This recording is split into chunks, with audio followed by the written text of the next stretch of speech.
Dave Kenworthy here. It's the 7th of the 11th, 2021, and today we're going to look at what's behind all these presentations that I've been putting on YouTube.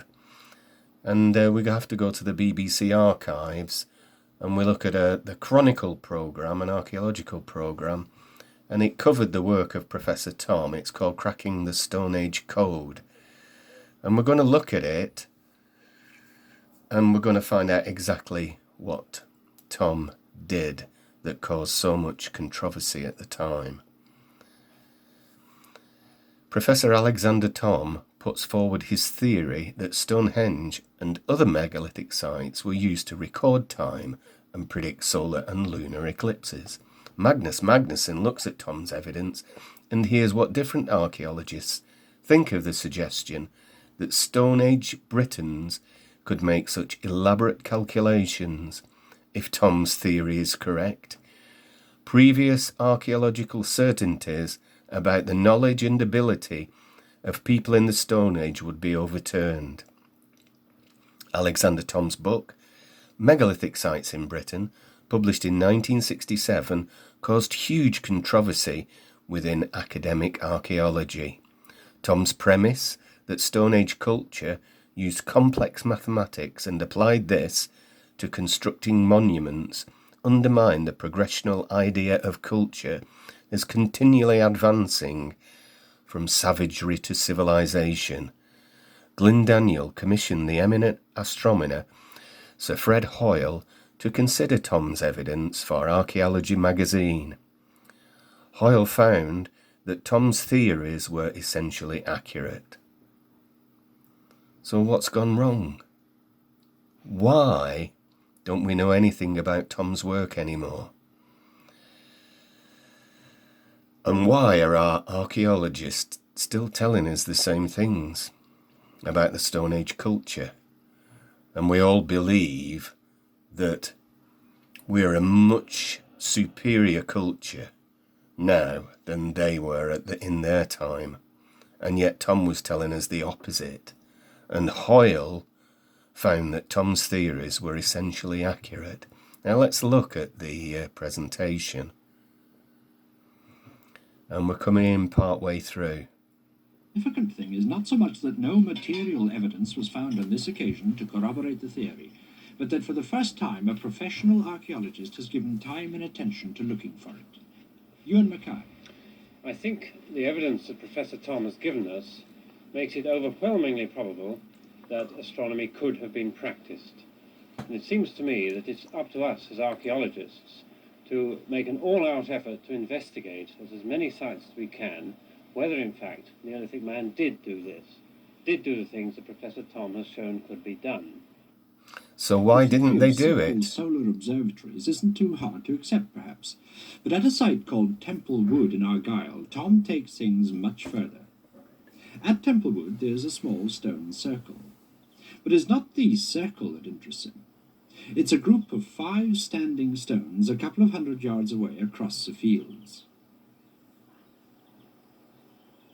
The large centre stone had a special significance for Alexander Thom and for the Stone Age astronomer priests he thinks erected it. Well, this stone's at the centre of what, in my opinion, is the most important lunar observatory in Britain. It's nothing to do with the sun, it's lunar. Standing at this stone and looking up to the notch, it shows the extreme position of the moon when it's at its farthest north. When the lower edge of the moon just comes down through that notch, it's in its extreme position, as it's set in the northwest. Once every 19 years, the moon makes its greatest sweep of the night sky, from its rising point in the northeast to its setting point in the northwest. It's called the major standstill of the moon in the north, and here at Temple Wood, prehistoric man could capture that vital moment. Now, why was it so important for them to get this particular moment in time? I think it was the whole object of the thing is to predict eclipses, and by using this stone and its neighbours, one is enabled to detect a slight movement of the moon in addition to the normal 19-year cycle, and it's this additional movement of the moon which was connected with eclipses. And when this wobbles at its maximum, then you're in the middle of a danger period from the eclipses, which can then happen every 173 days thereafter.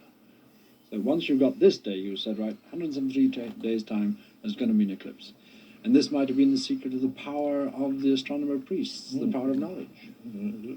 Quite possibly, if he could say that the next time the moon comes to the full, it will be eclipsed, he was obviously in a strong position. How long would it have taken them to work out a sight as precise, as exact as this one was?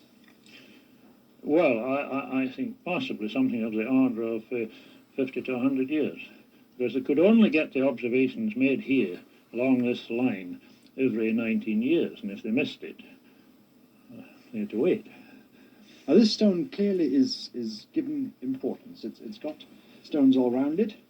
And it's got cup and ring markings, and it's got 4 little stones round about it. Now these cup and ring markings, they look as if a big thumb had been pressed into Yes, each one here. of course, there's thousands of these scattered throughout Britain, but this is the only stone in this alignment that is marked with cup and rings, and I suspect that these carry a message, if we could read it, telling us what the stone's for. Was this a high point of their development as astronomers? Yes, I think so. The precision with which these 3 positions are placed, showing exactly where you're to stand, the precision of that is almost unbelievable. I mean, it splits a minute of arc. I mean, and that's doing better than an ordinary surveying theodolite. Well, what about the observatories in Caithness, for instance? Well, the observatories in Caithness do show us a little more. I don't say they were more accurate, but they contain the information which has enabled me to discover the geometric construction which was used to, as it were, compute the results once they got them. Without this method of computing, you can't really use it. The few people who know about this scatter of boulders near John O'Groats call it the Hill of Many Stains. But to Thom, they're a sort of megalithic graph paper, vital equipment to the Stone Age scientist. They must once have existed at all the great lunar observatories like Temple Wood if the astronomers were really to know what they were doing. They knew what they were doing all right. This thing wasn't set out without endless headaches and trial and worry and calculation, if you like, when the calculation was done on the ground geometrically. And if you put me here in megalithic times, I could have worked this thing, knowing what I do know now.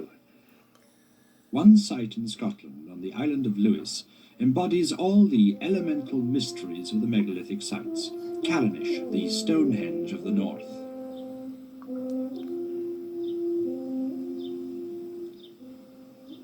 It's a magical, haunting place.